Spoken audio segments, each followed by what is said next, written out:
میرے بھائیوں، وہ بدبخت جو جہلم کا بیٹھا ہوا، اہل سنت کا چوگا اڑا ہوا، رافضیوں کا ایجنٹ ہے، رافضیوں کا ایجنٹ ہے۔ آپ کے سامنے پہلے بھی یہ بات رکھی تھی، معاذ اللہ اس نے رسول اللہ کے بارے میں اتنی بڑی ہرزہ سرائی کی اور جھوٹ بولا ہے۔ ایک تو یہ ہونا کہ اس نے کہا ہے کہ یہودی کہتے تھے کہ رسول اللہ صلی اللہ علیہ وسلم معاذ اللہ ثم معاذ اللہ، ہم یہ لفظ نہیں کہہ سکتے، کل کے چھوکرے ہیں معاذ اللہ۔ بغیم بینہم، مولوی ان کے بڑے بڑے جو پادری بیٹھے ہوئے تھے وہ کہتے تھے یہ کل کے چھوکرا آگے ہمیں بتائے گا۔ یہ بکواس کرتا ہے، یہ بک بک کر رہا ہے۔ کسی یہودی نے اٹھائیے، یا تو یہ ہمیں دلیل دے کہ کس یہودی نے کس جگہ کے اوپر کس کتاب میں لکھا ہے کہ نبی کریم صلی اللہ علیہ وسلم کو چھوکرا کہا۔ نہیں کہا، اس کو بھی پتا ہے کہ نہیں کہا، اس کے منہ سے یہ الفاظ نکل گئے، اس نے اس کا جواب ریکارڈ کرایا، جواب ریکارڈ کراتا ہے کہ جی میرے ایک کلپ کو لے کے کہ یہودیوں نے رسول اللہ صلی اللہ علیہ وسلم کو چھوکرا کہا تھا، یہ مولوی میرے خلاف پراپوگنڈا کرتے، اشارہ ہماری طرف کرتا ہے، بدبخت۔ اور اس کے جواب میں پتہ کیا جواب دیا ہے؟ جواب سنیں، یہ بدبخت اتنا کذاب اور جھوٹا ہے، اپنی غلطی ماننے کی بجائے کہہ دیتا میرے منہ سے نکل گیا، سلپ آف ٹنگ ہو گیا، مجھے معاف کیا جائے، کہتا ہے چھوکرا جو لفظ ہوتا ہے، ان مولویوں کو یہ پتا نہیں ہے کہ چھوکرا لفظ جو ہے یہ گندا نہیں ہے، یہ کسی بھی نوجوان کو کہتے ہیں جو ینگ ہو، جو نوجوان ہو، جو کم عمر ہو، اس کو چھوکرا کہا جاتا ہے ہمارے برِ صغیر کے معاشرے میں۔ یہ اس نے جواب ریکارڈ کروایا۔ اے بدبخت آدمی، رسول اللہ صلی اللہ علیہ وسلم کی عمر 55 سے 60 اور 62 برس تھی جب وہ مدینہ میں یہودیوں کے پاس تھے۔ 55 سال کے انسان کو بتا کس یہودی نے یہ بکواس کی ہے؟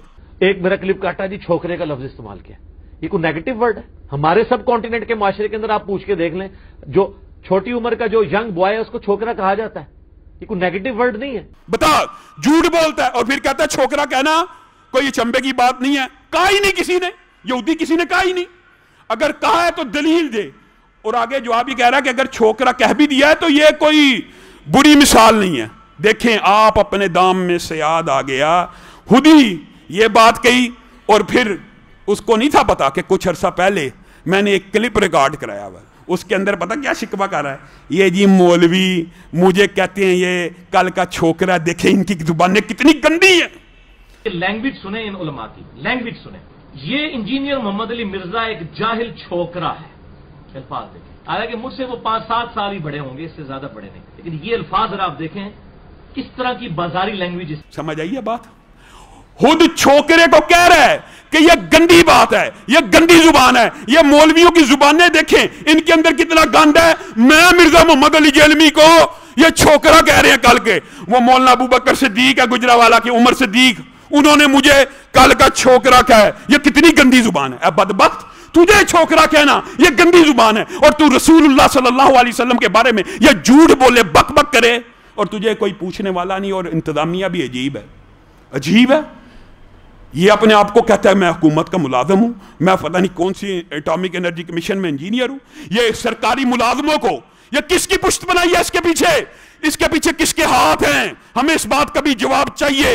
اور اتنا بدبخت ہے، چیلنج کیا، چیلنج۔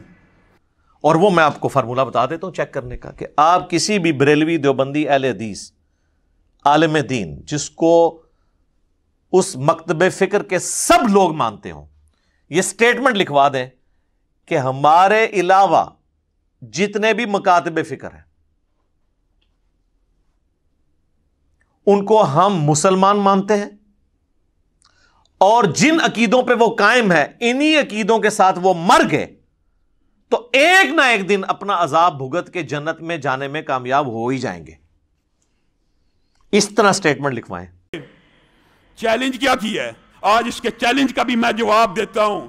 چیلنج کی ہے، اور چیلنج کا مطلب پتہ کیا ہوتا ہے؟ کہتا ہے میں لکھ کے دیتا ہوں، ان مولویوں میں سے کسی سے لکھوا لیں، اہل حدیث کا عالم ہو، دیوبندیوں کا کوئی عالم ہو، بریلویوں کا کوئی عالم ہو، میں اہل حدیث مکتبہ فکر کے نمائندہ طالب علم اور عالم ہونے کے ناطے سے اس کے چیلنج کا بھی جواب دیتا ہوں۔ چیلنج کر رہا ہے کہ کوئی اہل حدیث عالم، دیوبندی عالم، بریلوی عالم یہ کہہ دے کہ یہ اہل حدیث دیوبندی بریلوی مسلمان ہیں۔ اب یہ چیلنج کا مطلب کیا ہوتا ہے؟ کہ میں چیلنج دیتا ہوں یہ نہیں کہہ سکتے، اگر کہہ دیں گے تو میں دین کی بات چھوڑ دوں گا، مراد یہی ہوتی ہے۔ میں آج کے بعد چیلنج کا مطلب یہ ہے نا، میں چیلنج کرتا ہوں یہ نہیں کہہ سکتے، اگر کہہ دیں گے تو اس کا عقاب بھی تو بتا، اس کا بدلہ بھی تو بتا، اور آج کے بعد دین کے بارے میں اپنی زبان کو لگام دے۔ جا، میں اہل حدیث کا ایک ادنا طالب علم اور نمائندہ ہونے کے ناطے یہ کہتا ہوں کہ اہل حدیث ہو، بریلوی ہو، دیوبندی ہو، سارے مسلمان ہیں۔ کہاں تیرا چیلنج؟ کہاں تیرا چیلنج؟ اور پھر اتنا بدبخت ہے، پینترے بدلتا ہے، کہتا ہے شاید اس کو یہ پتا تھا کہ یہ کہہ دینا۔ اللہ کے فضل و کرم سے ہم ایک دوسرے کو مسلمان سمجھتے ہیں، غمی خوشی میں شامل ہوتے ہیں، شادی بیاہ ہوتے ہیں، جنازے ہوتے ہیں، دفن تدفین ہوتی ہے، تجہیز و تکفین ہوتی ہے۔ آگے سے کہتا ہے یہ تو شاید کہہ دے کوئی کہ ایک دوسرے کو مسلمان کہتے ہیں، لیکن یہ کہہ کے دکھائے کہ ایک دوسرے کو یہ کہہ کے دکھائیں کہ یہ اپنے اپنے گناہ بھگت کے جنت میں چلے جائیں گے۔ اے بدبخت، تو نے کیا سمجھا دین کو؟ تو دین کو نہیں سمجھ سکا۔ میں ایک ادنا طالب علم ہونے کے ناطے یہ کہتا ہوں، اہل حدیث ہو، دیوبندی ہو، بریلوی ہو، تینوں میں سے جس کسی نے اللہ کی ذات کے ساتھ شرک نہیں کیا ہوگا وہ مر جائیں گے، اپنے اپنے گناہوں کو بھگت کے جنت میں چلے جائیں گے۔ بتا کہاں ہے تیرا چیلنج؟ بتا، یا تو کچھ بات بدلتا، یا تو اب یہ اس کے جواب میں کہے گا جی شرک تو فتویٰ دے دے کہ شرک کرنے والا بھی جنت میں چلا جائے گا، یا تو کہہ دے۔ ہم تو یہ بات اعلانیہ کہہ رہے ہیں، ایک ذمہ دار منبر سے کہہ رہے ہیں کہ کوئی اہل حدیث ہو، دیوبندی ہو، بریلوی ہو، شرک اگر اس نے نہ کیا ہو، اللہ تعالیٰ ایک دن اس کے گناہوں کا بدلہ دے کے اسے جنت میں ڈال دیں گے۔ بتا، یا تو اب تو فتویٰ دے کہ شرک کرنے والا بھی جنت میں چلا جائے گا، یا جو تو نے چیلنج دیا اب اپنی زبان کو لگام دے، دین کی بات کرنا آج کے بعد چھوڑ دے۔ اور میں حکام بالا سے مطالبہ کرتا ہوں، یہ اعلانیہ گستاخ رسول ہے، اگر یہ چھوکرے کے لفظ سے توبہ نہیں کرتا، اور اگر یہ سلپ آف ٹنگ کیونکہ اڑ گیا، ضد بنا لی ہے صرف ایک ضد کی وجہ سے، اور اگر گستاخ رسول عمدن نہیں بھی کی، سہون کی ہے، تو لوگوں کے سامنے آ کے توبہ کرے، معذرت کرے، معافی مانگے۔ اور اسی پر بس نہیں ہے، گستاخ رسول کے حوالے سے تو چلو یہ بات ہو سکتی ہے، لیکن اعلانیہ گستاخ صحابہ تو ہے۔ حضرت امیر معاویہ کی شان میں توہین کرتا ہے، حضرت ابو سفیان کی شان میں توہین کرتا ہے، اور ایسا عجیب آدمی ہے، عقل کے اوپر ایسا پردہ ہے ماشاءاللہ، اپنے ماننے والوں کی مثال خود دے رہا ہے۔ ہم کیا دیں؟ اپنے ماننے والوں کے بارے میں کہہ رہا ہے یہ ان کی مثال ایسی ہے جیسے بندر کے ہاتھ میں ماچس ہے، خود کہہ رہا ہے، خود کہ وہ پنجابی ایک محاورہ ہے نا کہ باندر ہاتھ بندوق آئی یا باندر ہاتھ ماچس آئی تو انہیں پورے شہر میں آگ لا چھڑی، ٹھیک ہے نا؟ یعنی ایک بندر کے ہاتھ میں ماچس آ گئی تو اس نے پورے شہر کو آگ لگا دی۔ یعنی ہے تو نٹوریس مثال ہے یہ، لیکن پازیٹیو بھی یوز ہوتی ہے کہ ایک بندہ اتنی چینج لے آئے۔